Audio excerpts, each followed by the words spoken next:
Assalamu alaikum warahmatullahi wabarakatuh. Bismillah, alhamdulillah, wa salatu wa salamu ala rasulillah wa ala alihi wa sahbihi ajma'een. Brothers in the back, inshallah, just come to the front room. Inshallah ta'ala, tonight we'll talk about a topic that we ourselves actually tell one another, not to mention that things like this are always on the media, and even among Muslims and families and communities, it's a common phrase to use, that don't be an extremist, be moderate, right? Be a moderate Muslim. So who is or what is a moderate Muslim? We have to understand that, and what is defined as being a moderate Muslim according to the Quran and Sunnah. Because this day and age, every single person, old, young, male, female, doesn't matter, everyone has an opinion of their own, right? This is just the age we live in. And whether someone knows anything at all about a specific topic or not, they'll have to say something about it, right? This is just the way the world is right now. And of course, the internet just promotes this type of mentality. You find these blogs or articles online. Someone has no idea, maybe that's the first time ever he read something about that specific topic, but he'll have to comment and start trolling the site and so on, right? So it's just how it is. So everyone has an opinion about what a moderate Muslim is.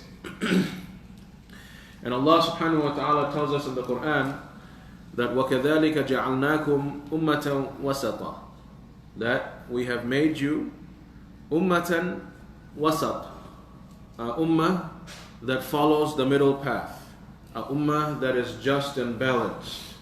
لِتَكُونُوا شُهَدَاءَ عَلَى النَّاسِ وَيَكُونَ الرَّسُولُ عَلَيْكُمْ شَهِيدًا, so that you bear witness over people and the messenger is a witness over you.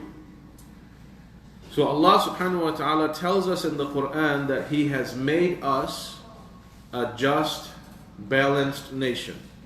So right then and there's a command from Allah to be moderate, be balanced, follow the middle path. Don't be extreme to the right or extreme to the left.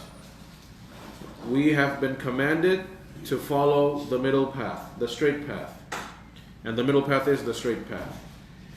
And the purpose, لِتَكُونُوا شُهَدَاءَ عَلَى النَّاسِ, Allah made us witnesses over people. The Muslims are a witness over the rest of mankind. What does it mean? The Muslim is supposed to dictate to other people what is right and wrong. Allah entrusted us with this responsibility. Because other people, they're disbelievers. They don't believe in Allah. They don't believe in the Quran. They don't believe in the Sunnah. So, of course, at the end of the day, anyone who is a decent human being coming from any different religion, certain things we all have common as long as someone is decent. Like don't steal, don't lie, don't cheat, don't murder, don't, things like that. This is unanimously agreed upon by Bani Adam that these are from the good morals of society. Any good human being will have these qualities. But on top of that, more importantly or most importantly, let's say right and wrong when it comes to Tawheed and Shirk, worshipping Allah alone, staying away from false deities, obeying Allah's messengers, and many other aspects of life that comes with Islam. We are supposed to lead by example to the rest of mankind. And the messenger is a witness over us. So Allah subhanahu wa ta'ala tells us that you have been made an ummah that is in the middle path, a just and balanced nation. In other ayats in the Quran, for example, Allah says, وَجَاهِدُوا فِي اللَّهِ حَقَّ جِهَادِهِ, that you have to make jihad, strive. And the meaning of the word jihad is to strive against your own nafs, the evils of your nafs. How do we get that definition? Because the Prophet ﷺ said in an authentic hadith that al-mujahidu man jahada li nafsihi. The mujahid, the sincere mujahid, is the one who makes jihad against his own desires. Right? Obviously the Prophet didn't say he keeps choking himself. You fight against your desires. Our soul is inclined to certain evil things. So you fighting that evil, you have engaged in jihad. So that's the greatest mujahid. That's where it starts. That's the meaning of the word jihad. So Allah in this ayah tells us that you have to make jihad fillah, for the sake of Allah subhanahu wa ta'ala. That wajahidu fillahi haqqa jihadihi, in a rightful manner. You have to strive in Allah's path in a way that Allah has commanded. Don't do a half of a job. Give your full attempt when you're striving for Allah's sake. Right? Don't be lazy. Don't give half-hearted attempts. No. Wholeheartedly, you try to strive again for Allah's sake. هو اجتباكم وما جعل عليكم في الدين من حرج ملة أبيكم إبراهيم. And Allah has chosen you to convey the message, and He has not made anything difficult in your religion. Right? وَمَا جَعَلَ عَلَيْكُمْ فِي الدِّينِ مِنْ حَرَجٍ. All the commands of Islam, there is no haraj, there is no difficulty. Right? It's from shaitan. Many people will think, many men will start thinking, well, to fulfill this command, to fulfill that command is very difficult in today's time. Women will think, oh, this is difficult, that's difficult. No. Allah is telling us there is no difficulty in the religion. Nothing is difficult. Everything that Allah has made farz, there's nothing that's difficult. Right? So we are the ones who make things difficult. But the religion is simple. The religion is very simple, and there's no difficulty in the religion. And this is the millah, millata abikum Ibrahim. And as I mentioned even last week at EHT, Islam is synonymous, and this is the honor of Ibrahim alayhi salam.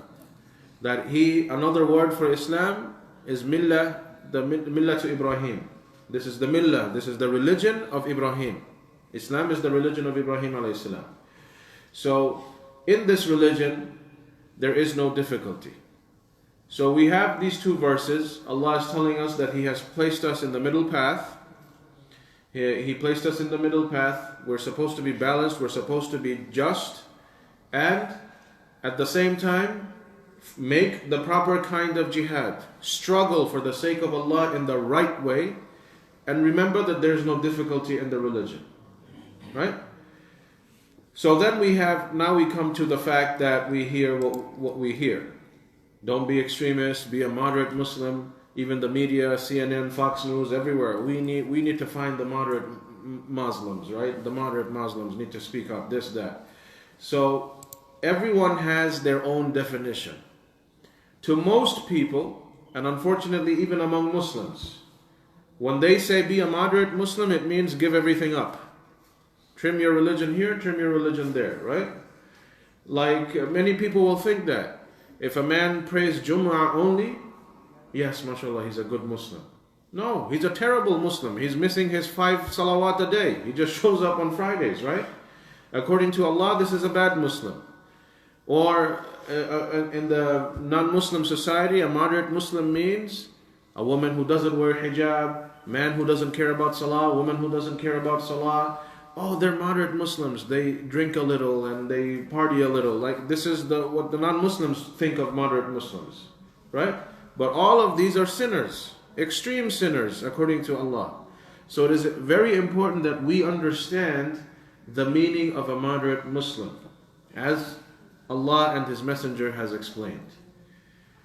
The Prophet ﷺ, in a hadith that's narrated by Abdullah ibn Abbas, it's collected in the Musnad of Ahmad and the Sunan of Ibn Majah, he said, Ya ayyuhan nas, O people, Iyakum wal ghuluwa fid din. Be careful, be cautious of becoming extreme in the religion. Ghulu, this is extremism. So the Prophet ﷺ is warning the people that be careful, do not become extremists in the religion, right? فَإِنَّمَا أَهْلَكَ مَنْ كَانَ قَبْلَكُمُ الْغُلُوَّ فِي الدِّينِ. Indeed, the people who came before you, they were destroyed because they fell into extremism in the religion. They were destroyed because they became extremists in the religion. So clearly we have a warning from the Prophet ﷺ not to become extreme in our religion, right? And the people before us, meaning the previous nations from the Jews and the Christians and the different generations of Bani Israel, they destroyed themselves because they were guilty of ghulu, which means extremism. And Allah subhanahu wa ta'ala tells us in the Quran, Ya Ahl al-Kitab, O people of the book. And Ahl al-Kitab is a term for Christians and Jews. O people of the book, La taghlu fi dinikum. Don't do ghulu, don't be extremists in your religion. So just like the Prophet ﷺ said, we also have a clear ayah that the Christians and Jews, they fell into extremism. لا تغلوا في دينكم. Do not go to extremism in your religion. ولا تقولوا على الله إلا الحق. And do not talk about Allah except that which is the truth. Don't lie about Allah. Don't make stuff up about Allah. You have to be very careful. Speak the truth about Allah at all times. إنما المسيح عيسى بن مريم رسول الله وكلمته ألقاها إلى مريم وروح منه. Indeed, Isa alayhi salam, Jesus, he was the Messiah, the Masih. He was the son of Maryam, right? And he was a messenger, Rasulullah. He was a Rasul of Allah. And he was kalimatuhu alqaha ila Maryam wa ruhum min. And a word that Allah bestowed upon Maryam and a soul created by him. So in this ayah, Allah is shunning the Christians and Jews. Allah is calling them that they are extremists. The first thing that they did, they lied about Allah. Right? وَلَا تَقُولُوا عَلَى اللَّهِ إِلَّا الْحَقِّ. So lying about Allah is a type of extremism. Very clear from this ayah.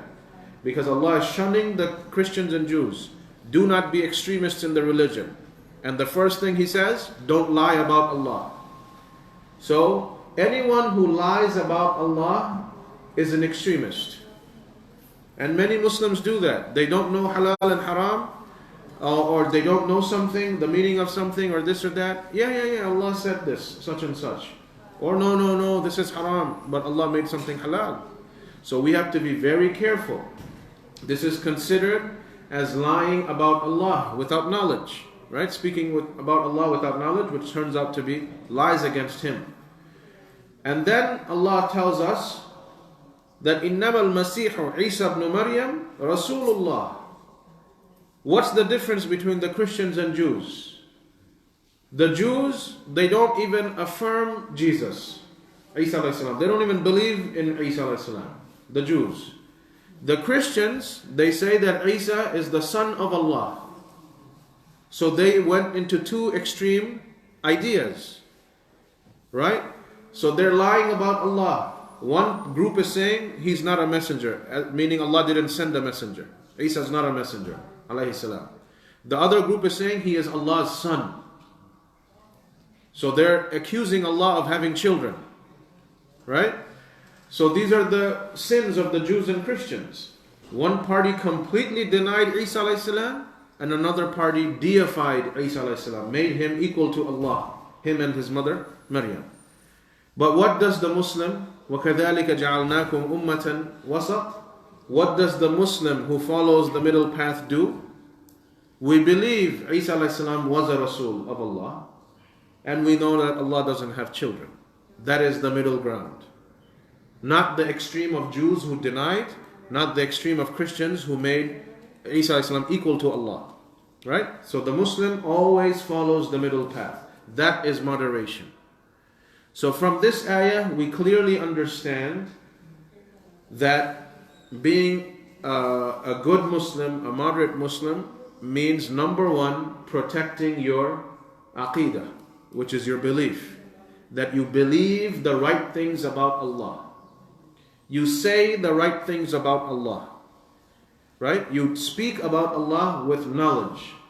You affirm things the right way, as Allah laid down in the Quran and the Prophet ﷺ made in the Sunnah. And we don't deny anything that Allah has sent, any of the messengers, nor do we go to extreme that we make them deities with Allah. Right? We don't give them godlike characteristics.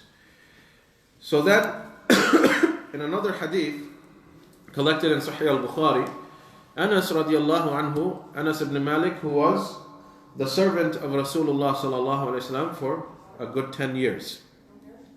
So he narrates this hadith that 3 men, they wanted to know what the Prophet sallallahu alaihi wasallam does in his private life.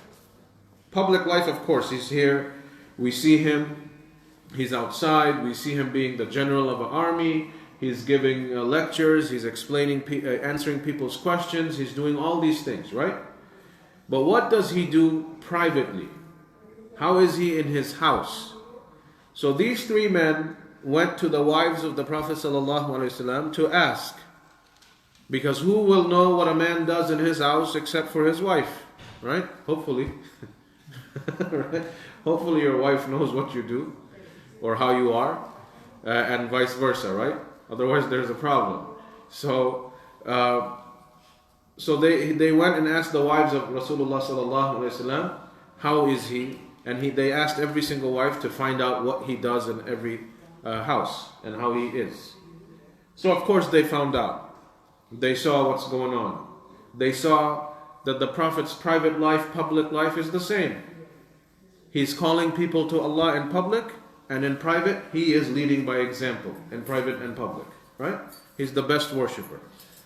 So when these 3 men saw how he was, sallallahu alaihi wasallam, in his own house, and how much ibadah he used to do in his own house, in his private life, like what example? In another hadith, Aisha radiallahu anha once asked the Prophet sallallahu alaihi wasallam that, Ya Rasulullah, that you're praying all night long, that tahajjud prayer, right? Qiyamul layl. Your salah is so long. You're standing for so long. Your feet are swelling up. Right? Your feet are swelling up, and Allah has forgiven you for your sins. You're sinless. Why are you still praying for so long to the point that your feet are swelling up? And what did he say to Aisha? Should I not be a great thankful slave? Should I not make shukr to Allah for giving me this special bounty and pray to Him even longer? Right? So this is how he used to be in his own home. Pray for such lengths that his feet would swell up. Right? And we complain, let's say during Ramadan, right? We're praying Taraweeh, an extra hour and a half. This is too long. That's you and me, right? But think of the Prophet ﷺ. A man who will have the highest position and has the highest position, al-maqam al-mahmud, right? But he used to worship Allah at such lengths. So these 3 Sahaba, they saw all this, and then they started asking one another. After they inquired, did their research, they got the replies from the different wives of the Prophet ﷺ. They said, وَأَيْنَ نَحْنُ مِنَ النَّبِيِّ صلى الله عليه وسلم. Where are we compared to the Prophet?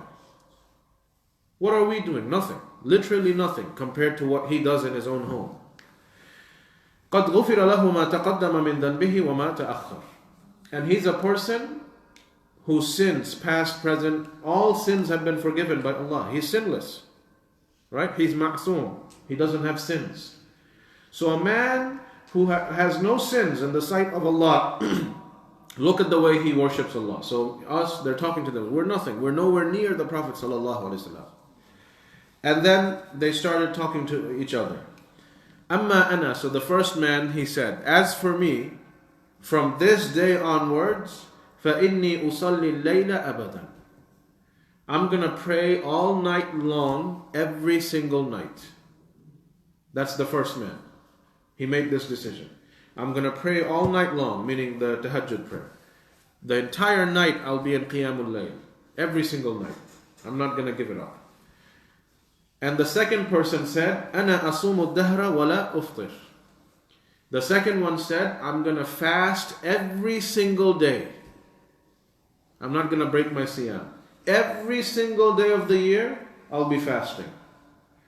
Then the third one said, أَنَا أَعْتَزِلُ النِّسَاءَ فَلَا أَتَزَوَّجُ أَبَدًا.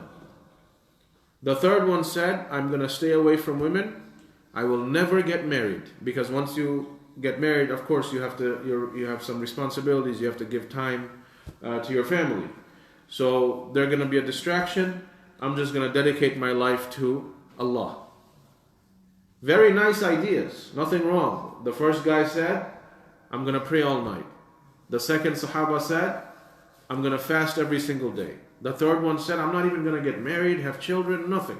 I'll dedicate my entire life to Allah subhanahu wa ta'ala.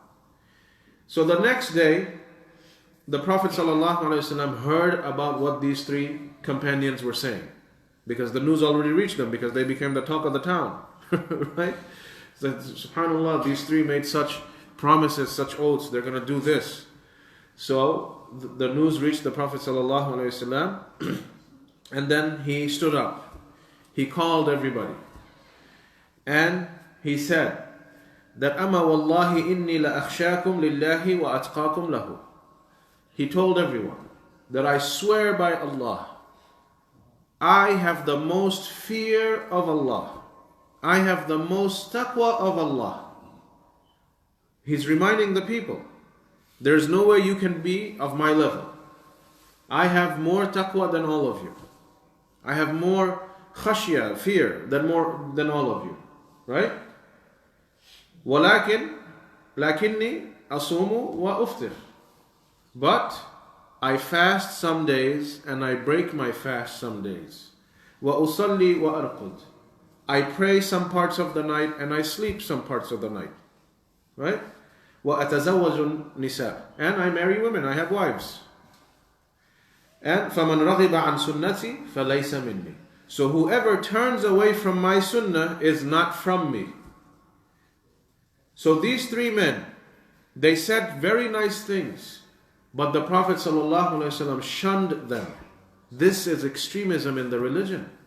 Allah didn't tell you, don't sleep ever and pray all night long. Allah didn't say, go fast every single day. Your body has rights. Mondays and Thursdays, 2 days a week, good enough, if you want to follow the sunnah, right? Or Ayyamul Bid, the 13th, 14th, and 15th of every lunar month. Just, a few days every month. The only month you fast every single day is in Ramadan. That's it. And marry women, have a family. You, as a human being, you need love, you need affection, you need some quality time. This is human nature. Allah didn't tell you that you have to worship Allah 24/7. Right? That was their understanding, that they wanted to worship Allah even more. And the Prophet ﷺ makes it very clear that فَمَنْ رَغِبَ عَنْ سُنَّتِي فَلَيْسَ مِنِّي. Whoever leaves my sunnah is not from me. And here is some example that some people have. That we know it's from the sunnah when there's storms, when it's super cold, it's raining. You don't have to come to the masjid for salah. Right? And the hadith also mentions extreme cold. Extreme cold would be, let's say, 10 degrees, 15 degrees. It's bitter cold, even though it's not snowing or raining. This is the hadith in Sahih Muslim. It is very cold. You don't have to come to the masjid for salah, and you can even join the salah, just like we do for rain and snow, right? Because it's difficult. Now, some people will think, I don't care, it's raining, it's snowing. Because the issue is difficult, I'll get more reward from Allah. Many people think this way, I know, right? Because a lot of you ask me this question. Like, even if it's raining, if I come, won't I get more reward? No, you're not. You're actually disobeying the sunnah. So look at this hadith, that the three men are saying, I'm not going to get married, I'll fast every day, I'm going to pray every night. And the Prophet said, فَمَنْ رَغِبَ عَنْ سُنَّتِي فَلَيْسَ مِنِّي. Whoever turns away from my sunnah is not from me. This is a sin. So if there is a rule that from the sunnah, this is what you do. From the sunnah, you don't have to do this. Right? So follow that sunnah. That's where the reward is. Right? Like, let's say, even for the women. If you make your wudu and everything, and then you're outside and you break your wudu for some reason, all you do is wipe over the head. You don't have to take off your whole hijab and wipe over your head in public. You don't have to do this. And some women, they think, this is difficult for me, I'm going to get more reward. No, you won't. You're going against the sunnah. So you have an excuse. Just like when we're wearing socks. If you make your wudu, you go out, right, for work, whatever it is. For the rest of the day, you can do, just wipe when you're over your socks when you're making wudu. You don't have to keep taking off your socks and washing your feet every single time for that day. The Prophet ﷺ gave you an easy option. This is the sunnah. So don't think that if I make something difficult, I'm going to have more reward. And the evidence for this is another hadith in Sahih al-Bukhari. Abdullah ibn Abbas said that one day we were sitting with the Prophet ﷺ. We were sitting in the masjid, and then he saw a man, he's standing. Outside the masjid, he's just standing. So the Prophet ﷺ asked Abdullah ibn Abbas, who's this? Right? And he said, this is Ismuhu Abu Israel. That was his name. And what's he doing? نَذَرَ أَنْ يَقُومُ وَلَا يَقْعُدْ وَلَا يَسْتَظِلَّ وَلَا يَتَكَلَّمَ وَيَصُومُ. He vowed. He took an oath. What's his oath? He's going to keep standing and not sit down. He's not going to take the shade. And he's not going to speak to anybody. And that day he will be fasting. So he's going to stand under the scorching heat of the sun. He's not going to sit. He's not going to talk to anyone for that day. And he's going to fast that one day like this because it's difficult. The whole day he's standing, not sitting down. And it's heat, desert heat. So he's thinking, I'm going to make life difficult for myself so that I'll get more reward. And that was the vow he made. I'm going to fast in this situation. Stand outside all day long and not even speak to anybody and fast. So the Prophet ﷺ got angry. And he said, Murhu فَلْيَتَكَلَّمْ. Command him to speak. Command him to speak. Right? And command him وَلْيَسْتَذِلَّ وَلْيَقْعُدْ. Tell him to take the shade and tell him to sit down. Go command him to do this. وَلْيُتِمَّ صَوْمَهُ. And he can complete his siyam in that manner, no problem. So clearly the Prophet ﷺ shunned that person. That don't think that if you make life difficult for yourself, Allah is going to reward you more. No, it's actually a sin. There's no need for you to intentionally make something difficult upon yourself. Right? And a lot of Muslims, unfortunately, they fall into this type of extremism. Right? They think by making things difficult for themselves, Allah is going to reward them. No. Allah didn't make anything difficult for you. Don't intentionally make anything difficult. Right? Intentionally do not make a fitna for yourself. This is not a good deed. Right? So, we see here clearly the Prophet ﷺ explains what is moderation. That if you follow the commands of Allah, this is already an easy path. It's an easy religion to understand, easy religion to implement. Don't come up with weird understandings and make things difficult upon yourself. Obeying the sunnah is where the reward is. That's where you find Jannah, right? Aisha radiallahu anha, in another hadith in Sahih al-Bukhari, she tells us about the Prophet sallallahu alayhi wa sallam, ما خير النبي صلى الله عليه وسلم بين أمرين إلا اختار أيسرهما ما لم يأثم. Whenever the Prophet sallallahu alayhi wa sallam had two choices, anything in life he had two choices, he would always choose the easier choice, as long as the easier choice was not the sin. Right? فَإِذَا كَانَ الْإِثْمُ كَانَ أَبْعَدَهُمَا مِنْهُ. But if one of the choices was a sin, then of course he would stay far away from it. So if you're presented with two choices, both are halal, you choose whichever one is easy for you. That's from the sunnah. That's what the Prophet ﷺ himself did. So don't worry about it, right? You have two halal options to do. Don't just start thinking, okay, both are halal, this one is a little bit more difficult for me, I'll do it thinking I'll get more reward. No, both are halal. Do whichever one you like and is easier for you. follow that sunnah, right? Like for example, let's say to the young people who are here, becoming a doctor or engineer, both are halal. Maybe for you specifically, you like medicine, you like learning about these things, you love it. It's easier for you compared to other people. Alright? Another person might say, no, I don't want to stay in school for 10 whole years. I'll do something else. It's halal, no problem. That's from the sunnah. That you are presented with options, halal choices, do which one is easy for you, that you can do it in a very good way. That's the point. That do something that's easier for you, but you can do it very well, that you like, that you love. That you will have more impact in life and for everybody else if you do something that you're passionate about, that's easier for you. Right? This is something that many people don't understand, especially the parents. Right? Don't just force something upon your children. Every person has a strength and weakness. Right? Some people, they love math. Other people, they hate it. Right? You don't want him to go into engineering. Right? Let him do something else. Right? So whatever somebody's passionate about, as long as there are halal options available, do that which is easy for you. You can excel in that field, not a problem. Right? Like same thing with when it comes to the deen. Learning to read the Quran, as I had mentioned repeatedly, this is fard upon every person. Every single person needs to know how to read the Quran properly. Right? With basic tajweed and things like that. Every person has to memorize some parts of the Quran. How else are you going to pray if you don't memorize anything? But it's not fard for us, every single Muslim, to become a hafiz of Quran. Right? So everybody is different. Of course, we want all our children to be hufad. Our sons, daughters, everybody has to be hafiz of Quran. If this was possible, mashallah, tabarakallah, excellent, no problem. But the reality is, this may not always be the case.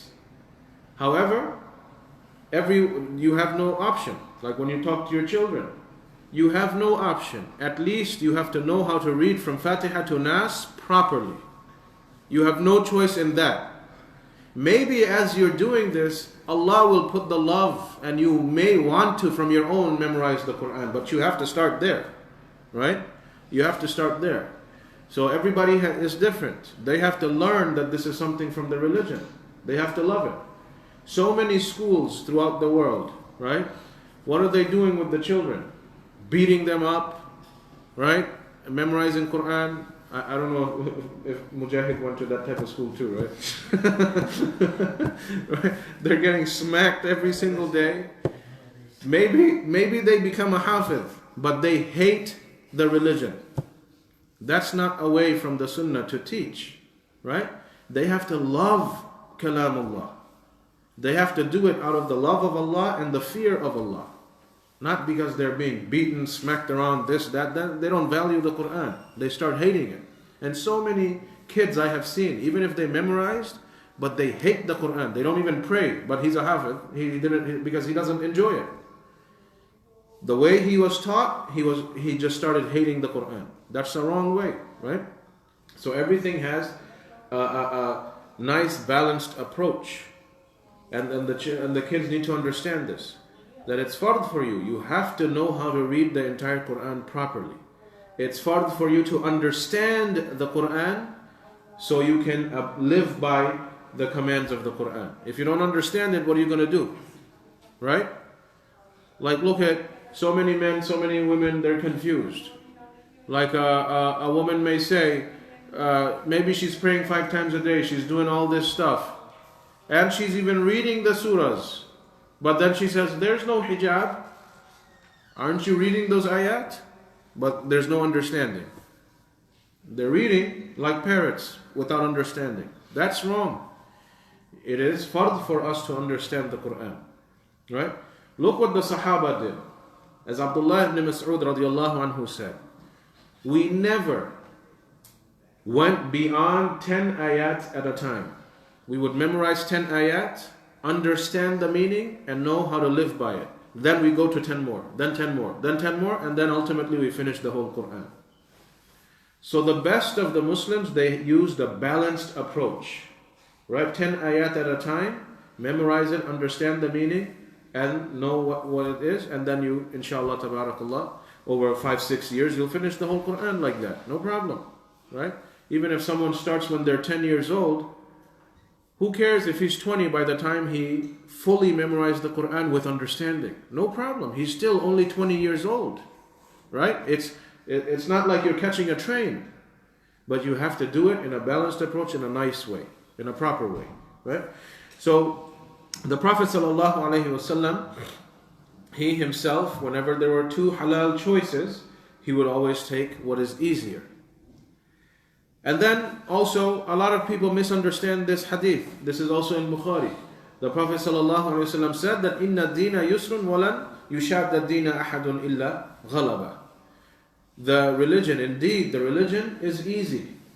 It's an easy religion. Whoever overburdens himself in his religion, he will not be able to continue that way. He's going to destroy himself. It's a very easy religion. It doesn't mean you give up, right? Brother, why aren't you praying 5 times a day? Oh, you don't know the hadith, inna din yusr. People do that, right?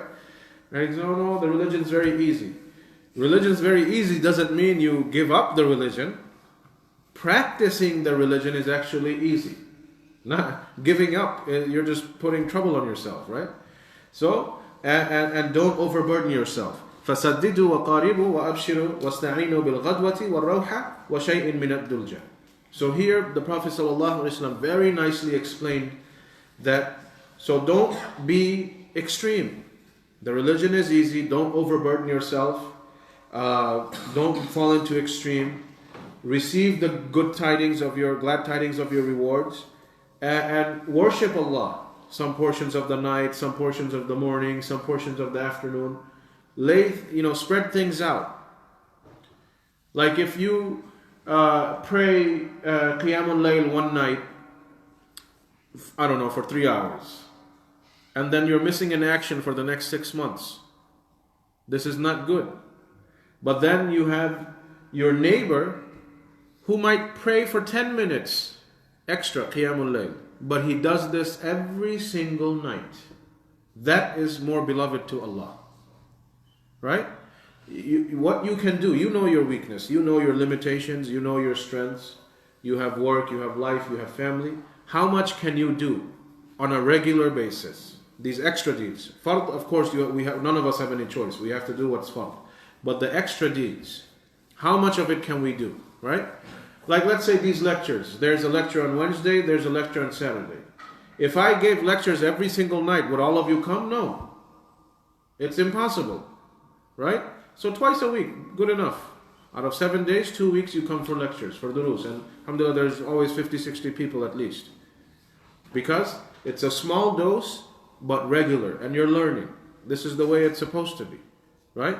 Every single day, durus, those are for us, those who went and professionally studied, right?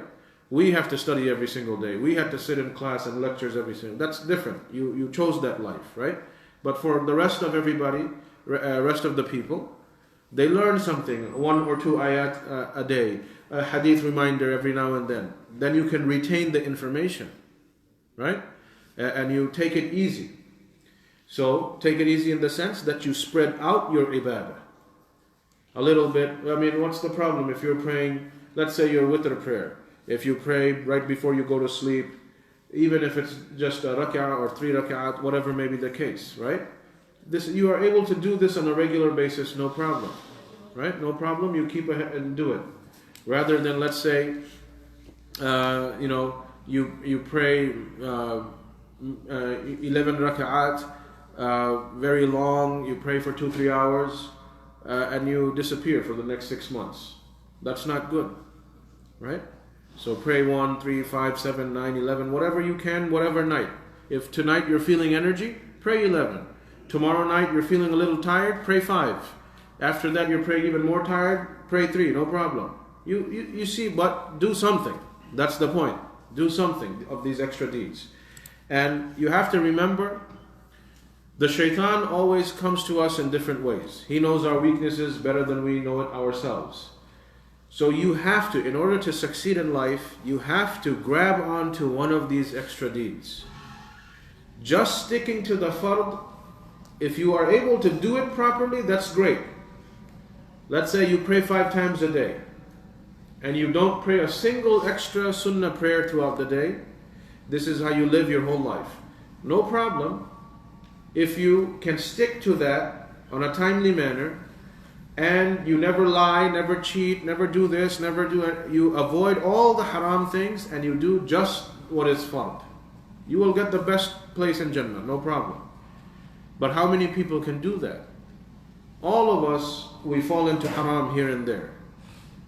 So we need to do extra good deeds to recover from those sins. That's why Allah gave us extra deeds. The more good deeds we do, it's a way to seek repentance. Right? If you fall into sin, quickly repent, do more good deeds so your bad deed can be wiped out. It's because Allah is Ar-Rahman Ar-Rahim, He left that door open for us. Right? So don't just think that, you know what, I'm just going to pray 5 times a day, I'll fast in Ramadan, if I have money I'll give zakat, if I have ability I'll go for Hajj. That's great, but what about the haram things that you're falling into all the time? You have to say, I'm not going to do this, I'm not going to fall into this haram or that haram, right? So if you have to abide by it, right? Like it's those people, let's say if somebody, he's in the sin of smoking. Some people, once they find out it's haram, they're able to quit right away. Other people, they literally become mentally insane if they go cold turkey, right? Right? They literally, like it's as if they look like a drug addict sometimes. Like some brothers who try to do that, they're like itching, scratching, talking all crazy, right? You do it step by step. I don't know, maybe you smoke 5 cigarettes a day. Well, probably more, but I'm just giving an analogy. From tomorrow, smoke 4. 2 days later, smoke 3. Try that. Then cut it down to 2. Then cut it down to 1. And then in a couple of months' time, inshallah, you'll see you completely stopped. That's more manageable. Right?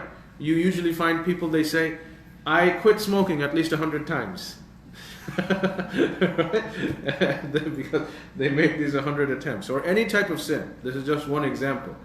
Once you become addicted to something sinful from the shaitan, you have to wean yourself off step by step. Of course, if Allah helps you, you have that level of strength. So many people are able to do that, right? There was a scholar, a very big scholar.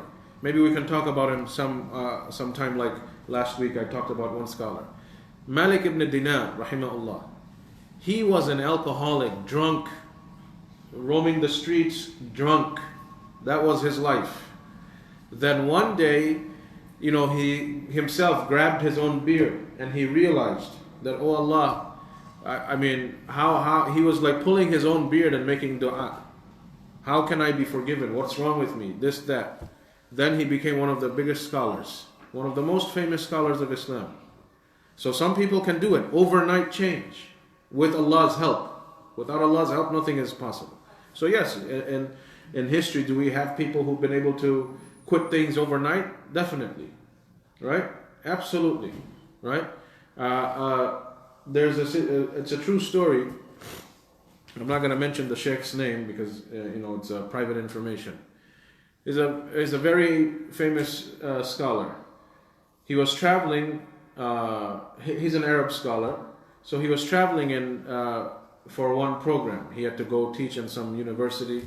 And there were some big programs going on. So he was going from his native land to another Arab nation.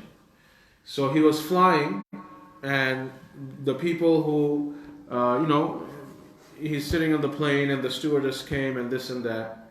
So the sheikh, he was feeling very embarrassed. And it's from, there are certain things in the Arab culture that's, mashallah, it is so good. Unfortunately, you don't see it in other cultures. Alright?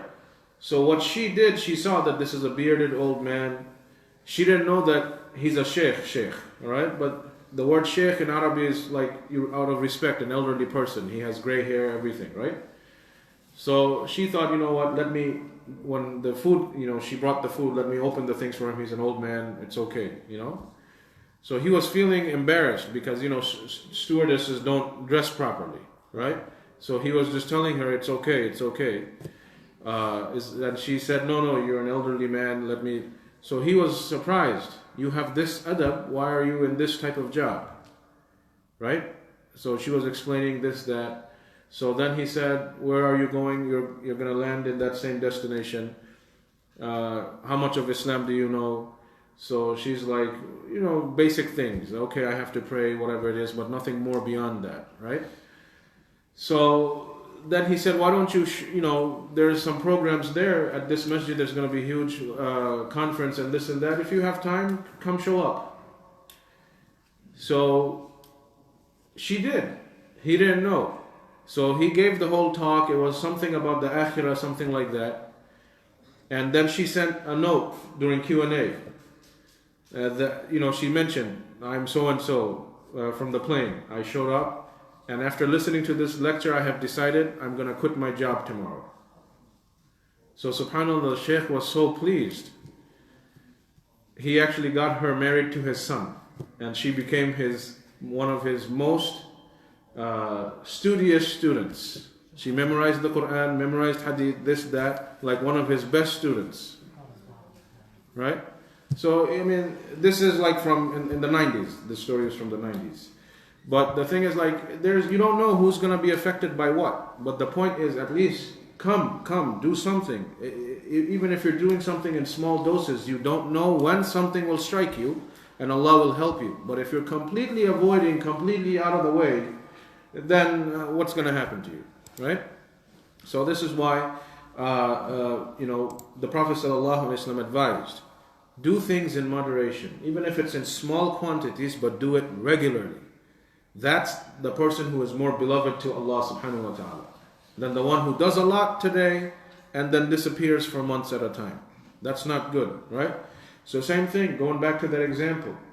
If you're memorizing Quran, most of the times you'll see, why do children or younger people or anyone give up memorizing the Quran? Because the teacher needs to know. Any good teacher will know. Maybe, Sayyid has the ability to memorize 10 ayat in that sitting. Sulaiman will do 5.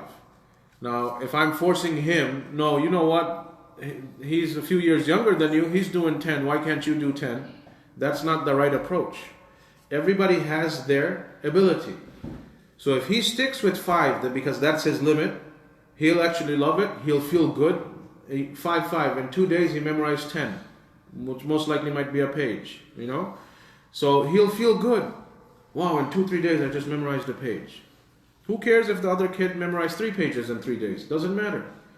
So you feel good at your achievements. But then if I grab them and say, you know what, you have to memorize 20 ayat today, he's going to run away because he's failing. He feels terrible about himself and he thinks, you know what, I'm not qualified for this. Everyone is qualified for the book of Allah. It's a miracle from Allah. It's just that maybe your approach is wrong. That's what's failing you, right? So this is how you build people's strength and confidence. Do things at a time. Like for anything in life. Look at these athletes, right? You think they could perform these abilities or these performances they have in any sport that you can think of. Whether it's soccer, cricket, basketball, football, doesn't matter. They had years of practice since their childhood. It takes years to master anything in life, right? So the same thing with religion. Religion is a whole life's journey. You're supposed to practice this till the day you die.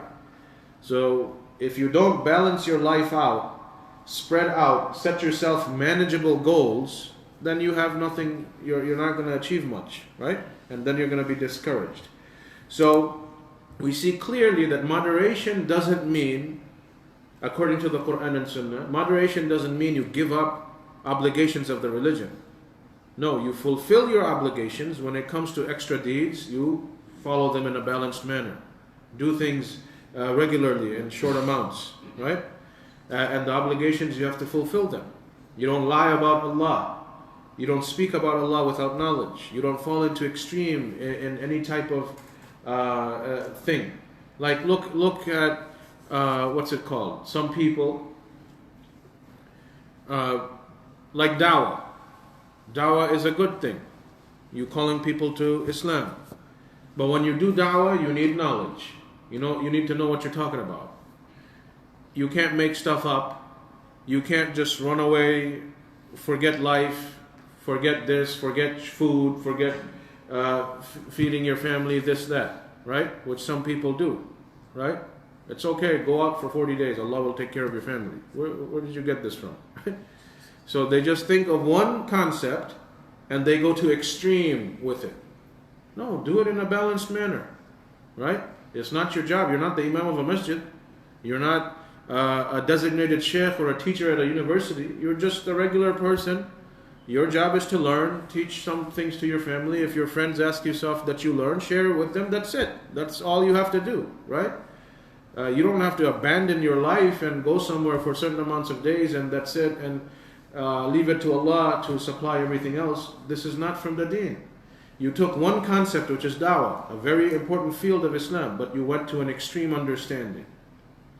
Like you look at the Khawarij, defending Muslim lands, defending Muslim lives, it's part of the religion. But they went to extreme. They forgot all the other halal and haram rulings. You can't go around killing people, innocent people. You can't go around killing yourself. These are rules in Islam. No, we need to make jihad. It's okay if you kill yourself, kill other. You're violating so many other laws of Allah because you're just focused on one thing. It doesn't work this way, right? You're harming yourself, you're major sinners, and you're destroying the situation of the ummah even more. So this is what happens to people when they don't understand the religion properly. They just take one aspect, right? Or you find people, listen, Allah said, I'm a man, it's fard on me to provide for my wife and children.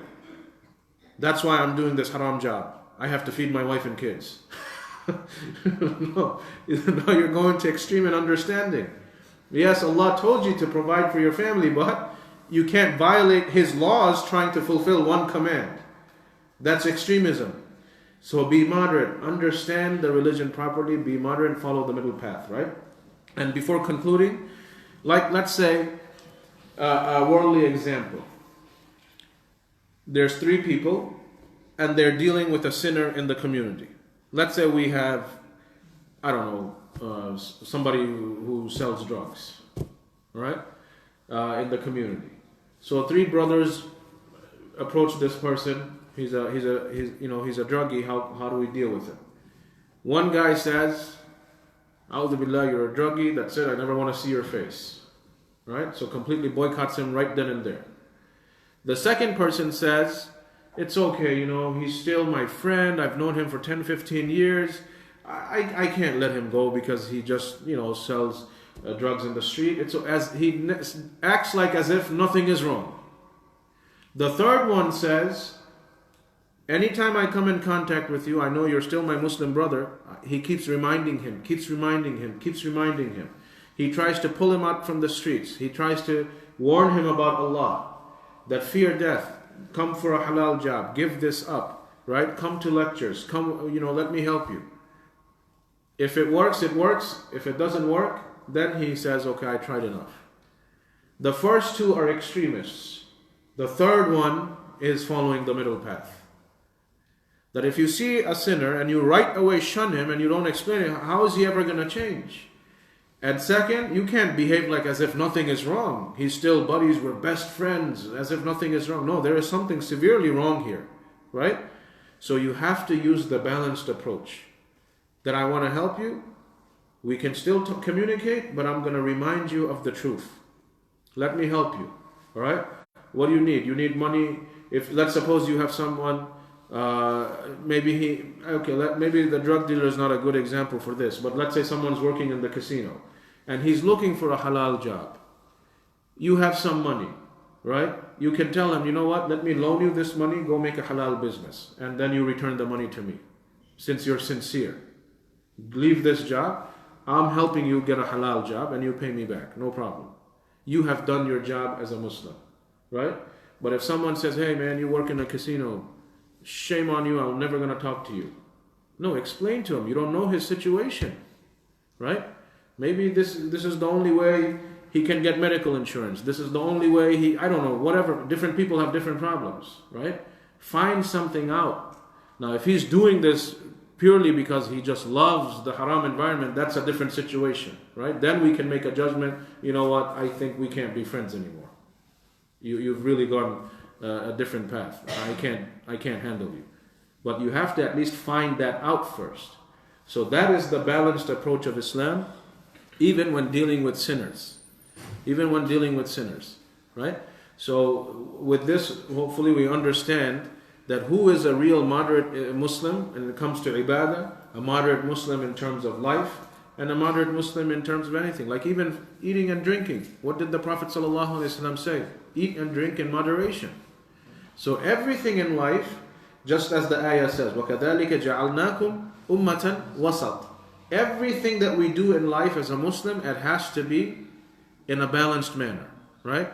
So like the kids, if they're playing video games 7 hours a day, this is extreme. No, you can't do this.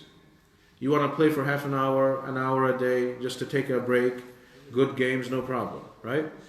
Go play outside, do physical activities. That's from the deen. Keep yourself physically active. Don't just sit and play games, then you become fat, lazy, and get all sorts of diseases, right? So you have to go out and do physical activities.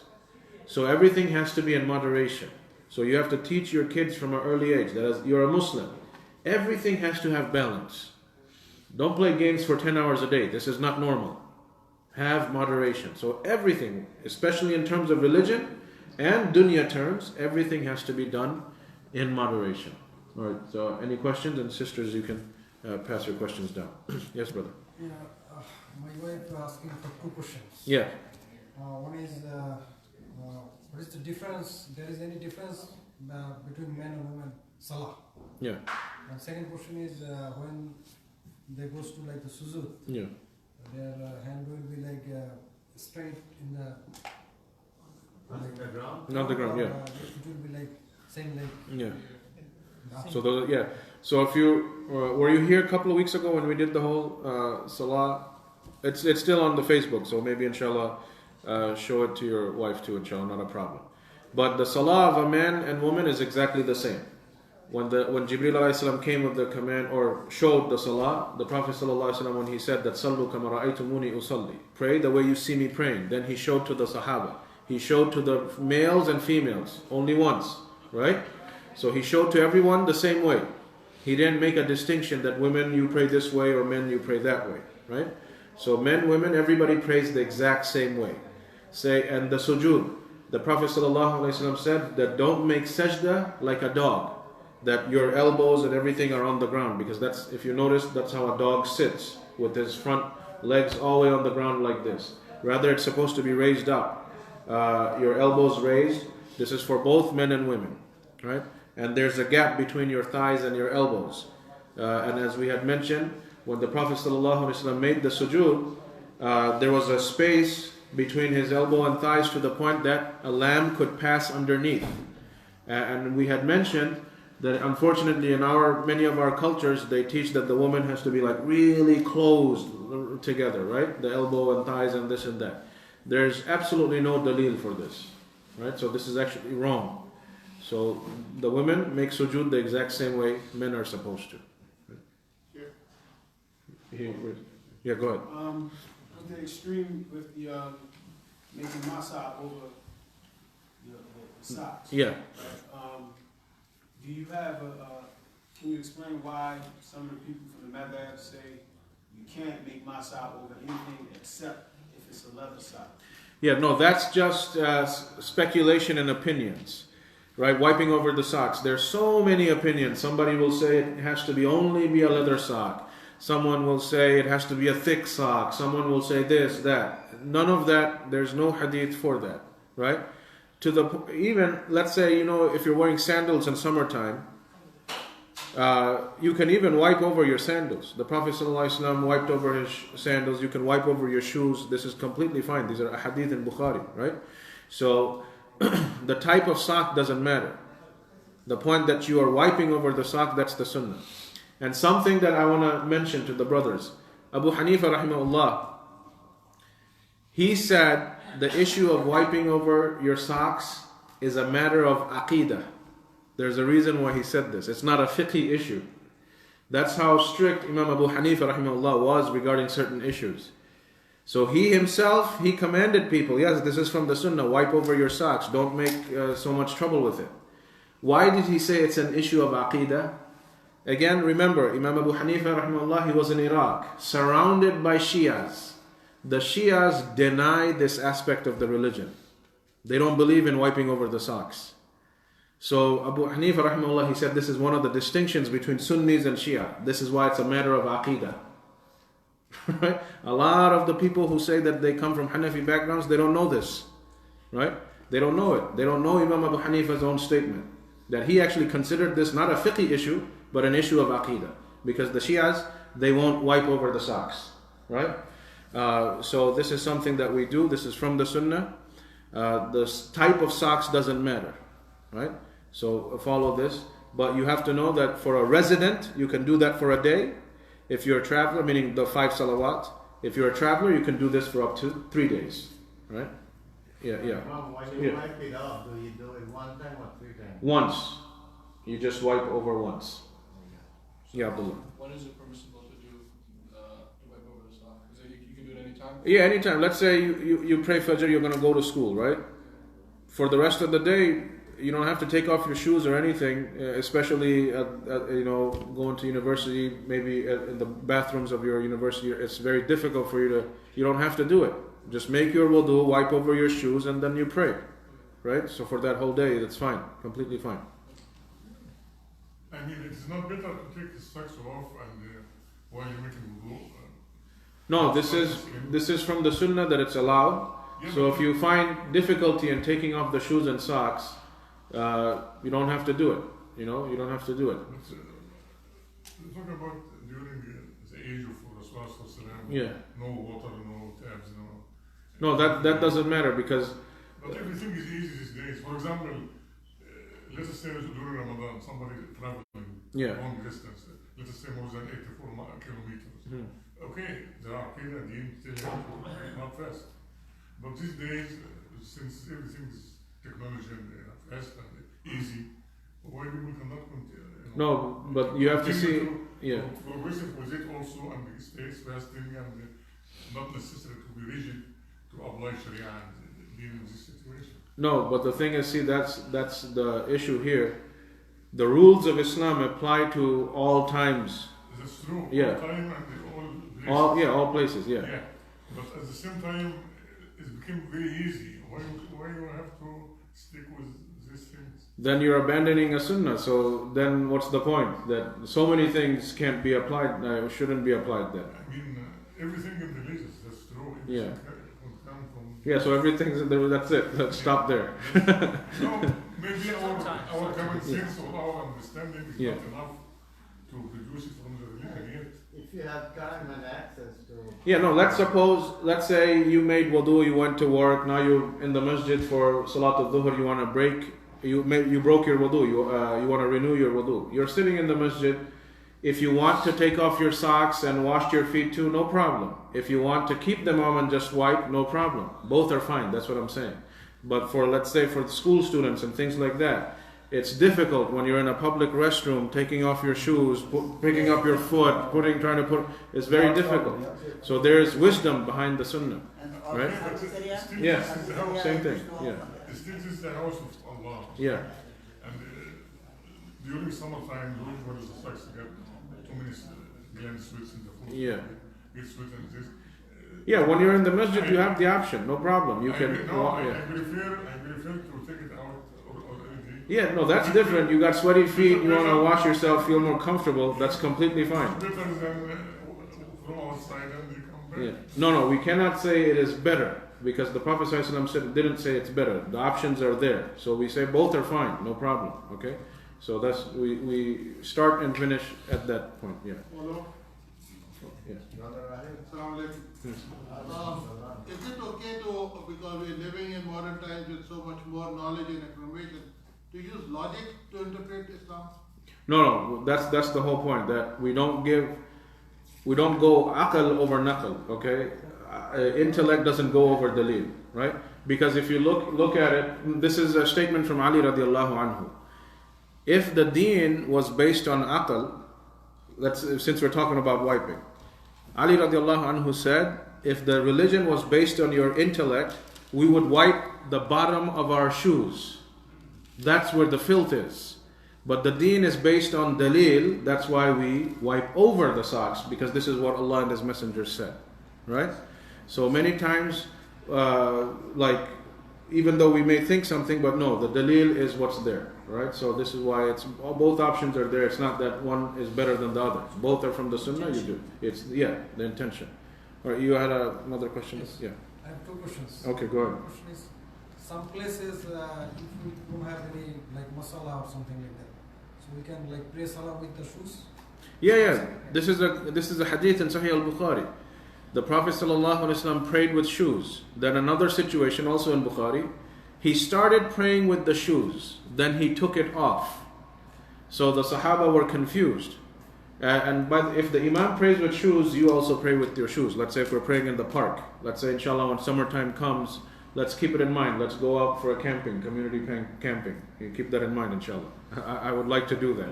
All right, inshallah. So let's say we're outside, we're praying, right? So whoever is the Imam, he prays with his shoes. Everybody else follows him, prays with their shoes. So in that hadith, it's recorded the Prophet ﷺ started praying with the shoes. Then he took his shoes off. So the Sahaba after the Salah, I said, Ya Rasul, why did you start and then finish and take it off in the middle of your Salah? So he said, Jibreel came to me during the Salah and he told me that there was filth, feces on his shoes. So unless there is clear filth like urine and feces, you clean that out, then you can pray with your shoes. But if there is nothing, just dirt and stuff, this is different. There's nothing wrong. As long as there's no clear urine or feces, you can pray with your shoes on. So Jibreel is the one who came to him during the Salah and said that there is filth, there's hadath in your shoes. So that's when he quickly, during the Salah, he took the shoes off. That was the point. But what is the understanding here? You're allowed to pray with your shoes, unless there's clear urine or feces on your shoes. Okay, that's it. My second question is, when we pray Salah in Jama'at, when we start the Iqamah, when we finish the Iqamah, everybody say La ilaha illallah. Is it allowed to everybody say La ilaha illallah? No, you don't do that. Okay, you want to repeat the whole Iqamah, no problem, but just that portion, saying out loud La ilaha illallah, that's not from the Sunnah. Yeah. End of the Iqamah. Yeah. Just saying that one phrase, no.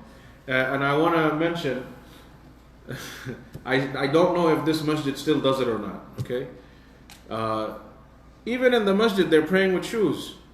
I went there once. I only went there once. I'm wearing a white thobe, right? I sat down, the whole thobe became black. It's I asked the people there, what are you guys doing? No, it's from the Sunnah, we can wear shoes and pray. I understand, but not inside the masjid with carpets. This is for outside. So they took it to another extreme, all right? So I said, you know what, brothers, next time you go to Al-Haramain, try to walk in with your shoes, see what the police do to you. You know, huh? No. They, alhamdulillah, they understand the Sunnah, but certain things they just misunderstand. So I was like, what is it? It was really filthy, like inside the masjid. I said, this is not right. You can't pray with shoes on the carpet. It's outside, that's fine, you know. How they make sujood now and there? Yeah, it was a very dirty situation, but you know, alhamdulillah. No questions from the sisters? Okay, yeah, go ahead.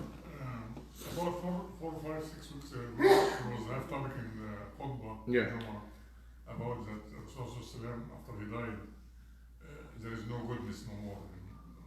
مفيش خير. You know what is khair, right? Yeah. But I believe there is, I don't remember exactly when I was young, there is a hadith said, the khair with me and ummati ila yawm din. So, my understanding before when I was young is that always the khair, it is always there is is khair in dunya. Always there is goodness in life. Always. Otherwise it will be finished. No, that's not what I said. I said, I would reconcile between both. No, what I said in the khutbah was, the day the Prophet ﷺ died, the Sahaba were feeling like as if it was a very dark, gloomy situation. You could see sadness everywhere. Even all the creatures of Allah, they were very sad. Just for that day of the, So that's what I meant. Now, of course, there's khair in the ummah, plenty of khair. Yeah. So there's another hadith about the fitna too. Okay. So I think but regarding the day of the death, this is the greatest fitna that any Muslim can face. Right? This is what the Prophet ﷺ mentioned too. That the greatest musibah in the life of a Muslim is my death. But does it say in the hadith that... No, there is khair. There's plenty of khair. There will always be khair here and there, But it's just that the best thing, which was Rasulullah ﷺ himself, this is the greatest musibah, losing him, his day of death. Yeah. So Okay. Any other question? No. Inshallah. Just to follow up. Yeah. This question keeps coming up. Why the sisters pray differently. Yeah. I did some research and it started when the sisters stopped doing hijab. And in order to not expose their silhouette, they shrink themselves. Yeah.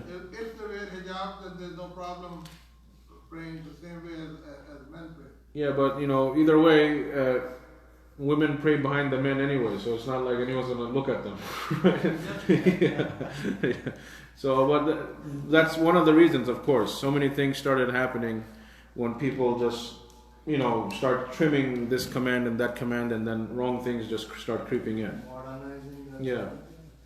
And is it right? Is it correct that they started growing beards because they didn't have good shaving implements?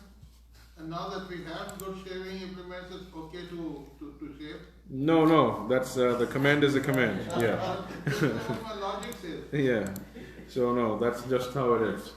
The command from the Prophet, and we keep it, inshallah.